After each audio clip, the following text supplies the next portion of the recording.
तमादित्यवर्णं तमसः परस्तात् तमेव विदित्वाति मृत्युमेति नान्यः पन्था।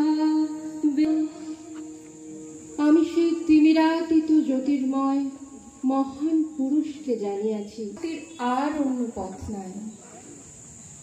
त्वामिद्धि हवा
সংশয়ের বিপরীতে এগুলো একরকমের বিশ্বাসের আধুনিকতা। এই প্রেক্ষিতে যদি বিশ্বকে এক নির্বাচনা সন্তান উচ্চারিত হয়ে থাকে, তবে শ্রীনিকেতনের কর্মকাণ্ডে সন্নিহিত গ্রাম তিনি বলেছেন এক জায়গায়, শ্রীনিকেতন আমাদের শক্তির সমবায়ের সাধনা। শ্রীনিকেতনের দর্শন তার কেন্দ্রীয় চিন্তার গভীর উচ্চ ও সৌন্দর্য যুক্ত হলে তবে হয় শ্রী। দেশের আইন আর কবির রুচিবোধের দীক্ষা। কেউ বা তর্ক তুলে বলবেন এই যে তত্ত্ব কথা, কবি বলবে সম্ভব তেমন বিশ্ববোধের জাগরণের। তা উত্তেজনায় চেঁচিয়ে বলায় আয়ত্ত হওয়ার নয়। জীবনের এই একটা আদর্শ আমাদের সামনে রেখে গেছেন রবীন্দ্রনাথ।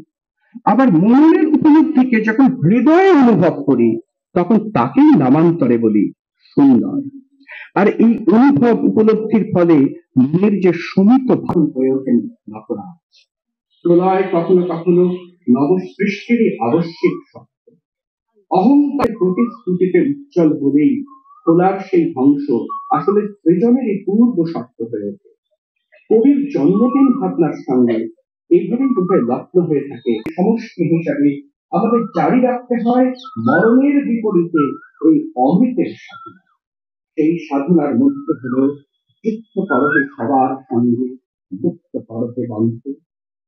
অনেকে কিভাবে ব্যক্তি আর সমষ্টির ছন্দময় সামঞ্জস্য আমরা দেখি, তার ব্যাখ্যা 1933 সালে মানুষের ধর্ম বক্তৃতায় বিজ্ঞানের উদাহরণ দিয়ে কবি বলবেন, আমাদের প্রতিটি বিরূপস্য মনে করা যায় এক একটি ব্যক্তি সত্তা, তবে সীমিত আয়ুর ওই কোষগুলির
सवितर्दुरितानि परासुव यद्भद्रं तन्न